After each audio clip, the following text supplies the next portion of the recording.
श्री राम राम कथा में आप सभी सज्जनों का स्वागत है। सभी सज्जनों के मनोकामना को भगवान श्री राम पूर्ण करें। जय श्री राम, जय हनुमान। ब्रह्मां बोधि समुद्धवम कलिमल प्रध्वंसनम चाभ्यम श्रीमच्छम्भु मुखेन्दु सुंदर वरे संशोभितम सर्वदा संसारामय भेषजम सुख करम श्री जानकी जीवनम धन्यास्ते कीर्तिनः पिबन्ति सततम श्री राम नाम अमृतम। वे स्वीकृति पुण्य आत्मा पुरुष धन्य हैं, वे सज्जन धन्य हैं जो इस राम के कथा को 12 मिनट, 24 मिनट, 10 मिनट, 20 मिनट भी सुनते हैं। वे पुण्य आत्मा पुरुष धन्य हैं जो वेद रूपी समुद्र के मथने से उत्पन्न हुए कलयुग के मल को सर्वथा नष्ट कर देने वाले अविनाशी राम भगवान के और श्री सीता जी की कथा को सुनते हैं। भगवान श्री शंभु के सुंदर एवं श्रेष्ठ मुख रूपी चंद्रमा में सदा शोभायमान और जन्म मरण रूपी रोग के औषध सबको सुख देने वाले और श्री जानकी जी के जीवन स्वरूप श्री राम रूपी अमृत का, राम नाम रूपी अमृत का, राम के कथा रूपी अमृत का निरंतर पान करते हैं। हमेशा श्री राम रूपी और श्री सीता रूपी, श्री राम सीता के अमृत रूपी कथा को सुनते हैं। वे धन्य हैं, उनको मेरा बारंबार नमन है।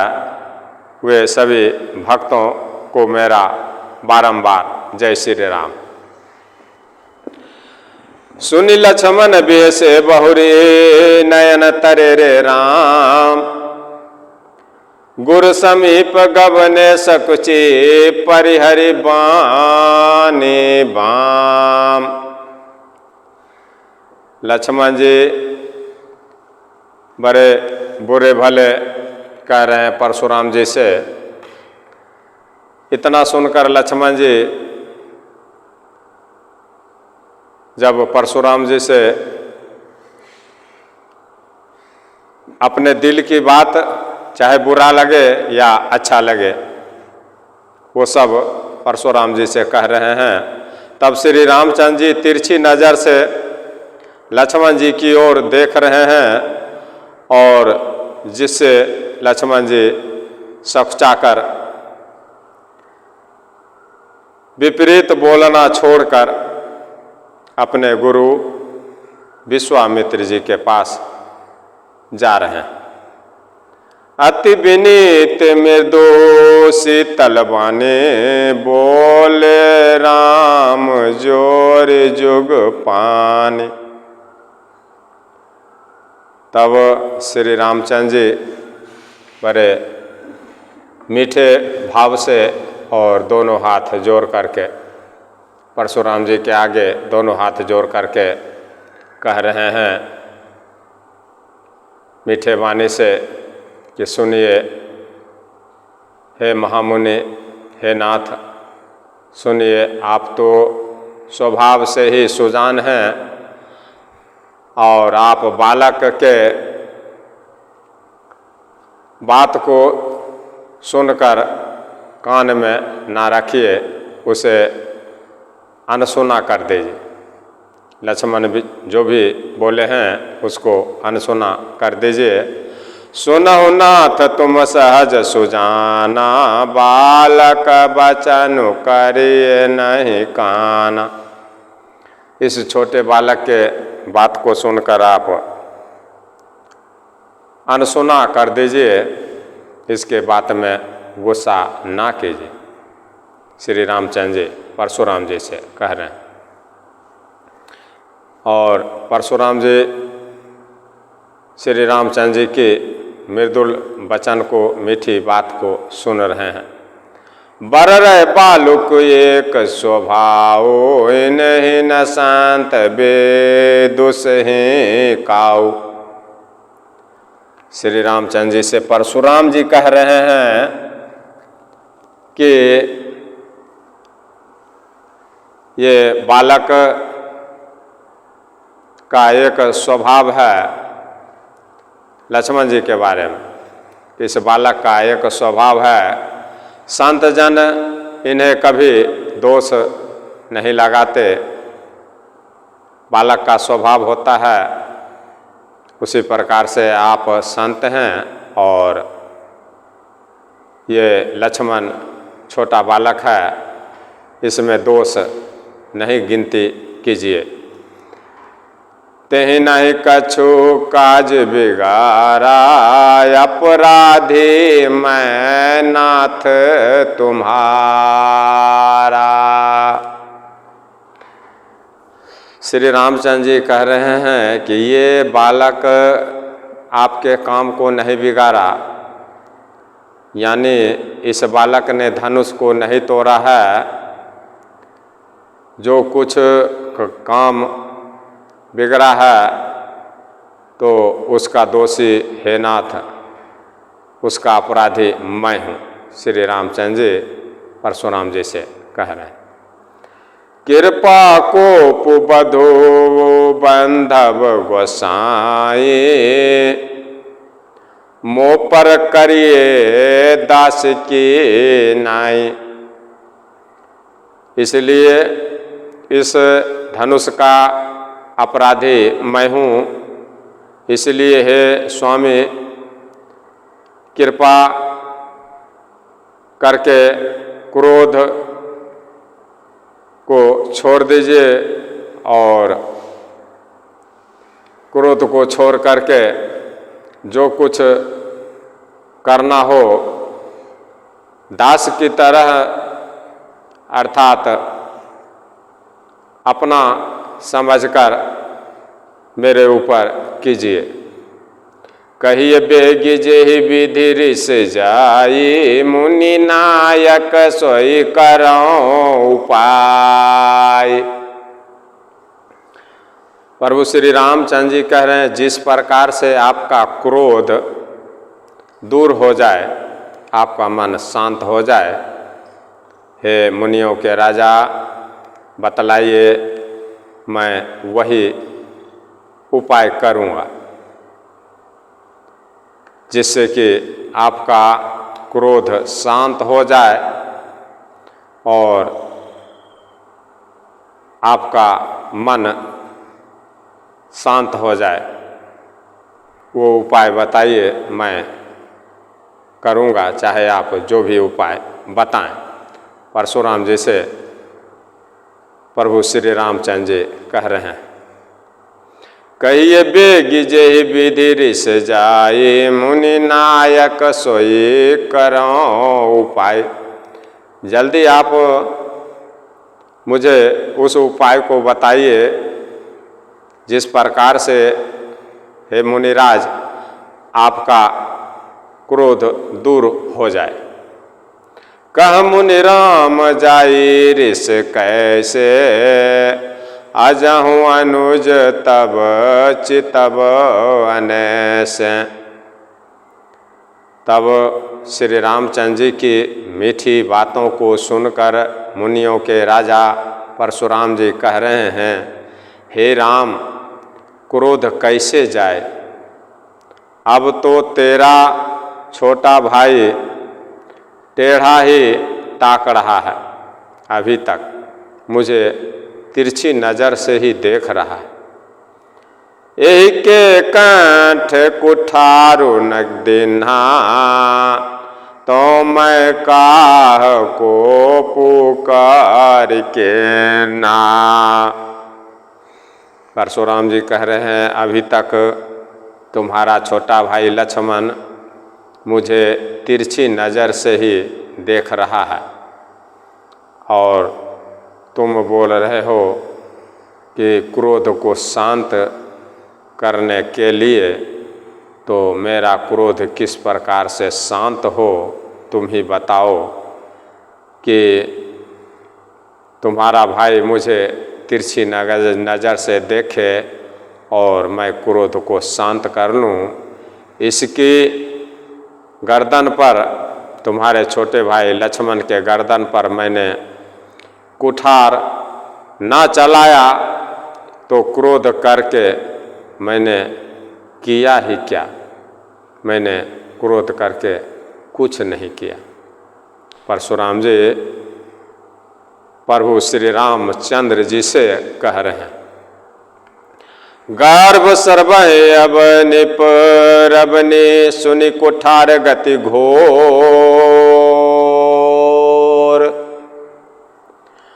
परसु अछत देखाऊं जियत बैरी भूप किशोर।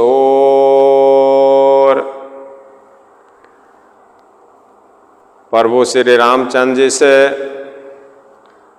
परशुराम जी कह रहे हैं कि मेरे जिस कुठार की घोर करनी को सुनकर राजाओं की स्त्रियां, राजाओं की पत्नियां, राजाओं की रानियां के गर्भ गिर जाते हैं मेरी कुठार की करनी को सुनकर।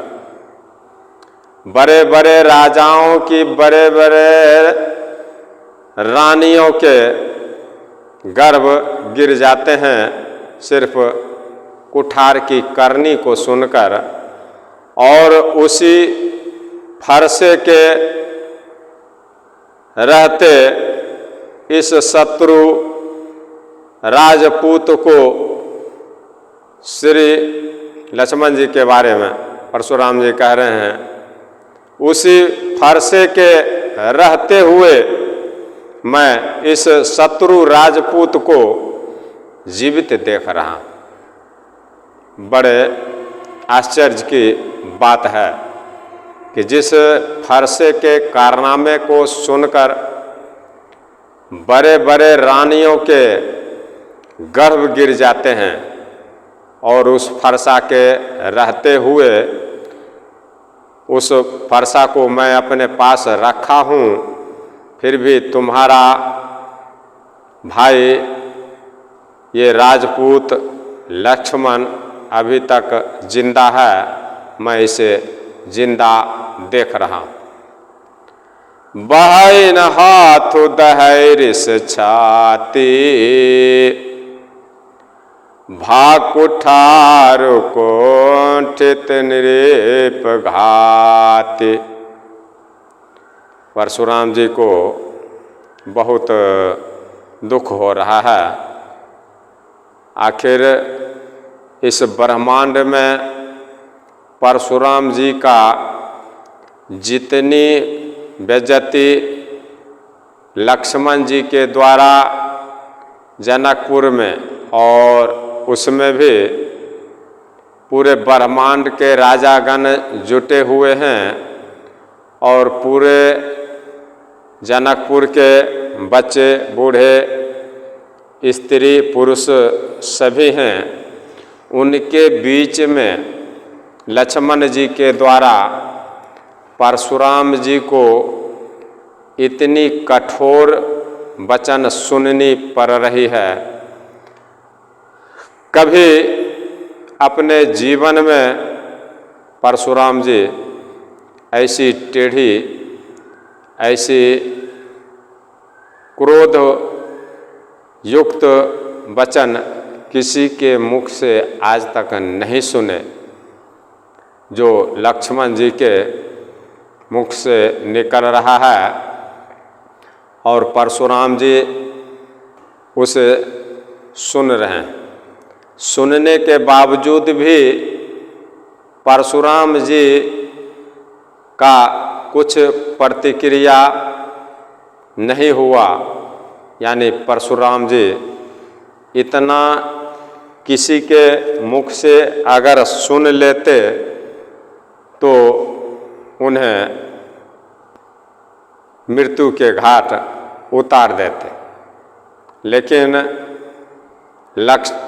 लक्ष्मण जी प्रभु श्री रामचंद्र जी के प्रभाव से लक्ष्मण जी जो भी बातें कठोर वचन परशुराम जी को कह रहे हैं, परशुराम जी उन्हें सुनकर अति क्रोधित होते हुए भी परशुराम जी लक्ष्मण जी के विपरीत प्रतिक्रिया नहीं कर पा रहे, सिर्फ अपने गुस्से को दिखा रहे हैं और अपने करनी के बारे में बतला रहे हैं। ये हकीकत है कि परशुराम जी आज तक कभी भी इतनी खोटी बातें किसी भी राजा महाराजा से नहीं सुने जो लक्ष्मण जी इनको सुना रहे। बहन हाथ दहरिस छाते भाकुठारु कोंठित निरेप घाते। लक्ष्मण जी की बात को सुनकर अभी भी क्रोधित हैं। परशुराम जी बोल रहे हैं, हाथ चलता नहीं है, क्रोध से छाती जलती जा रही है। हाय, राजाओं का घातक यह कुठार भी चलता नहीं है, क्या हो गया? परशुराम जी सोच रहे हैं और कह रहे हैं कि जिस कुठार के, जिस फरसे के बारे में सुनने से अच्छे अच्छे के पसीने छूट जाते हैं, उस फरसा को हाथ में लेकर भी मैं उस फरसे को इस बालक के ऊपर नहीं चला पा रहा हूँ। विधाता क्या कर रहे हैं? भय बाम विधि फिरे स्वभाव, मोरे हृदय कृपा कसिकाव।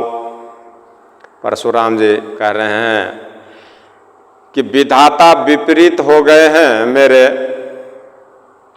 इसी से मेरा स्वभाव बदल गया है। इसीलिए मैं इस राजपूत बालक के ऊपर फरसा नहीं चला पा रहा हूँ। शायद विधाता मेरे विपरीत हो गए, नहीं तो भला अभी तक मेरे हृदय में किसी समय भी कृपा नहीं हुई। कभी भी जिंदगी में मैंने किसी के ऊपर कृपा नहीं किया और मेरे ऊपर किसी ने ऐसी कठोर वाणी नहीं बोली और मैंने किसी का बर्दाश्त नहीं किया। शायद विधाता ही मेरे विपरीत हो गए हैं, इसीलिए मेरा स्वभाव बदल गया। नहीं तो भला मेरे हृदय में कभी भी किसी के लिए कृपा नहीं हुई। आजु दया दुखो दुसह सहावा, सुन सौमित्र बिहसी सिरुनावा। परशुराम जी कह रहे हैं कि आज इस दया के कारण मुझे बड़ा दुख सहना पड़ रहा है। इस दया ने मुझे बहुत दुख दिलाया कि तुम्हारे छोटे भाई लक्ष्मण मेरे तरफ आंखें तड़ेर के देख रहा है और तिरछी नज़र से देख रहा है, और मैं इसके ऊपर दया कर रहा हूँ। मैंने कभी किसी के ऊपर दया किया नहीं, शायद विधाता मेरे ऊपर विपरीत हैं। इससे आगे की प्रसंग मैं अगली कथा में आप लोगों को सुनाऊंगा। तब तक के लिए सभी भक्तों के ऊपर महावीर जी कृपा करें, भोलेनाथ सभी भक्तों के मनोकामना को पूर्ण करें। जय श्री राम।